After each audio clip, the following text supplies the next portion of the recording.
விக்கல் வரும் எங்களுக்கு, நக்கல் வரும் உங்களுக்கு. சும்மா கிடைத்த இடமல்ல, பேசி வளர்த்த பெயர் இது. பெரியாரை நேசிட வைத்த பெயர் இது.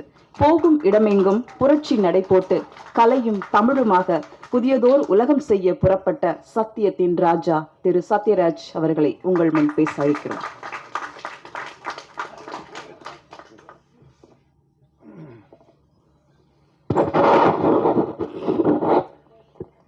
பத்திரிகை நண்பர்களுக்கும் கலையுலக நண்பர்களுக்கும் என்னுடைய வணக்கத்தை தெரிவிச்சுக்கிறேன். இன்னைக்கு தான் எனக்கு ஒரு சஸ்பென்ஸ் உடஞ்சிரு. சிங்கம் இன்னும் சிங்கிளாத்தான் இருக்குதா? யோகி பாபு சொன்னதுக்கு அப்புறம் தான் தெரிஞ்சது. சரி, நல்ல விஷயம் தான். இப்ப இந்த படம் பெரிய வெற்றி அடைஞ்சுன்னா என்ன ஒரு ஆபத்து இருக்கு தெரியுங்களா?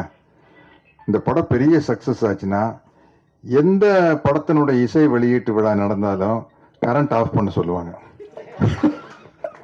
சார் அது லைட் போனாதான் சார் படம் சக்சஸ் ஆகும் அப்படிங்கிற மாதிரி அப்படி ஒரு சென்டிமெண்ட் வந்து சேர்ந்துரும். இந்த படத்தை பத்தி பேசணும், எல்லாத்த பத்தி பேசணும்னா இந்த டேபிளை திருப்பி போட்டு இங்க பார்த்தா பேசணும், அங்க பார்த்தா பேசணும். அவ்வளவு ஆர்டிஸ்ட் இருக்கிறாங்க. இது உண்மையிலேயே இந்த அளவு கேதர் பண்றது பெரிய கஷ்டமான விஷயம். என்ன இதுல இருக்கிற அவ்வளவு பேர் பயங்கர பிஸியான ஆர்டிஸ்ட். இன்னைக்கு நான் திரும்ப திரும்ப கேட்டேன், தம்பி யோகி பாபு கண்டிப்பா வந்துருவாரான்னு கேட்டேன். என்ன அவ்வளவு பிஸியா இருக்கிற ஆளு கரெக்டா வந்துட்டாரு. மற்றவங்க எல்லாரும் எங்கெங்கேயோ மாட்டிக்கிட்டு இருக்காங்க. இந்த படத்தினுடைய ப்ரொடியூசர் யுவராஜ் வந்து நம்மளுக்கு ஒரு நல்ல விஷயத்தை சொல்லி கொடுத்தாரு. எனக்கு இல்லை, புதுசா மேடைக்கு வரவங்க நிறைய பேர் சொல்லுவாங்க, நான் எனக்கு மேடையில பேசி அவ்வளவுமா பழக்கம் இல்லை அப்படி எல்லாம் சொல்லுவாங்கல்ல. அது உங்களுக்கு என்ன மொழியில வருதோ அப்படி பேசிட்டு போக வேண்டியதான்.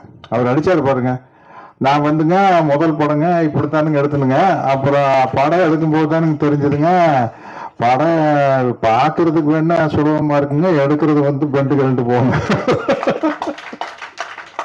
அவ்வளவுதான். அதனால வந்து எல்லாருக்கும் சொல்றேன், எனக்கு இந்த மேடை புருஷு, மைக்கில பேசி புருஷு அப்படிலாம் நீங்க சொல்ல வேண்டிய அவசியமே இல்லை. யுவராஜ் மாதிரி நம்மளுக்கு என்ன வருமோ அடிச்சு கிளப்பிட்டு போயிட்டே இருக்க வேண்டியதுதான். அதையே தான் நம்ம டைரக்டர் பிரதாப் பண்ணாரு. பெரிய விஷயம். இவ்வளவு ஆர்டிஸ்ட சேர்த்து வச்சு இப்படி ஒரு படம் எடுக்கிறது. எனக்கு என்ன ஒரு ஒரு ஒரு பேட்டர்ன் படம் வரையில நம்மளுக்கு சில படங்கள் வெற்றி அடையில நம்மளுக்கு ஒரு சந்தோஷம் கிடைக்கும் இல்லையா?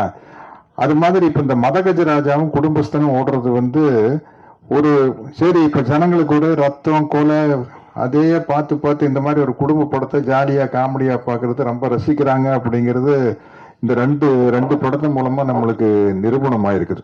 அது ரொம்ப மகிழ்ச்சியான விஷயம். அதனால நானும் ஜெய்யும் ஒரு பெரிய வெற்றிக்காக காத்துக்கிட்டு இருக்கிறோம். 6 வருஷம் தானே ஆச்சு பார்ட்டி படம் எடுத்து. மதகஜராஜா 12 வருஷம் கழிச்சு கோல் போட்டுருச்சு. நாங்க பிஜியில அவர் வெங்கட் பிரபு டைரக்ஷன்ல பார்ட்டின்னு ஒரு படம் நடிச்சோம். ரொம்ப ஜாலியா ரொம்ப என்ஜாய் பண்ணி நடிச்சோம். அப்படி இருந்தது. அந்த படமும் கூடி சீக்கிரம் வெளியானோம். இன்னைக்கு ஜெயகிட்ட பேசிட்டீங்கள்ட்ட கேட்டேன், ஜெய் ராஜா ராணி வந்து ஒரு 4-5 வருஷம் ஆயிருக்குமா அப்படின்னு. சார் 12 வருஷம் ஆச்சு சார் அப்படின்னு. ஐயோ 12 வருஷம் ஆகி போச்சா அப்படிங்கிறது அப்போ வரையில தான் நம்மளுக்கு தெரியுது. அதே மாதிரி நம்ம நல்ல பட்டம் கொடுத்தீங்க, இசை வள்ளல். இல்ல அது சில சமயத்துல அந்த இமான் அப்படின்னு பேர் இருக்கையில இசை வள்ளல் இமான் அப்படின்னா நம்மளுக்கு ரொம்ப பளிச்சுன்னு இருக்கும் இல்லையா? அது மாதிரி இந்த படத்துல நிறைய அழகான ஹீரோயின்ஸ் நடிச்சுக்கிறாங்க. நானும் கூட இந்த படத்துக்கு ஷூட்டிங் பேர் ஒரு கெத்தா போனேன். என்னன்னா, அஜித் விஜயோட ஹீரோயின் தாப்பா நம்மளுக்கு ஜோடியா நடிக்கிறாங்க. நம்ம இன்னும் யூத்து தான். யாருப்பா உங்களுக்கு ஜோடியா நடிக்கிறீங்கன்னா, கீர்த்தனாங்க விஜய் கூட அஜித் கூட எல்லாம் ஜோடியா நடிச்சவங்க இப்ப எனக்கு ஜோடியா நடிக்கிறாங்க அப்படின்னு. பட் அது அவங்களுக்கு சந்தோஷமா இருந்ததுன்னு தெரியல. அதையும் யோசிச்சுக்கணும் இல்லையா? மட்டும் சந்தோஷமா இருந்தது அப்படின்னு சொல்றாங்க. ரொம்ப மகிழ்ச்சி. இந்த மாதிரி படங்கள் ஓடுறது வந்து ஒரு சினிமாங்கிறது ஒரு என்டர்டெயின்மெண்ட் தானே. உள்ள போனோம், ஜாலியா சிரிச்சோம் வந்தோம் அப்படிங்கிறது ரொம்ப முக்கியமான விஷயம். அதே மாதிரி இந்த படத்துல வந்து அவ்வளவு இந்த ஷூட்டிங் ஸ்பாட் வந்து ரொம்ப கலகலப்பா இருந்தது. யோகி பாபு சொன்ன மாதிரி கவுண்டமணி அண்ணன் கூட நடிக்கல சிரிச்சுக்கிட்டே இருப்போம். எல்லா வசனத்தை மறந்து அப்புறம் நாங்களே சொந்தமா வசனம் பேசுறது. அந்த மாதிரி இந்த ஷூட்டிங் ஸ்பாட்ல வந்து அவ்வளவு பேரு, ஆனந்தராஜன், நிழல் ரவி, இளவரசன் எல்லாருமே வந்து ஒரு டீம். இது வந்து அவ்வளவு ஜாலியா இருந்தது. அவ்வளவு பேர் இங்க வந்திருந்தாங்கன்னா இன்னும் ரொம்ப சந்தோஷமா இருந்திருக்கும். நிச்சயமா இந்த படம் வந்து ஒரு பெரிய வெற்றி அடையும் அப்படிங்கிற நம்பிக்கை இருக்குது. நல்ல ஒரு வெள்ளந்தியான தயாரிப்பாளர் கிடைச்சிருக்காரு. ஆனா உஷாரான ஆள் தான். உஷாரான ஆள் தான். அவரே வந்து ஒவ்வொரு ஆர்டிஸ்டுக்கு இந்த கேரக்டருக்கு இவங்க நல்லா இருக்கு, அந்த கேரக்டருக்கு அவங்க நல்லா இருக்குன்னு சொல்லி பட்ஜெட் அவரே ஏற்றி விட்டாரு. அதனால பிரதாப் உங்க மேல பொல்லா போறாது.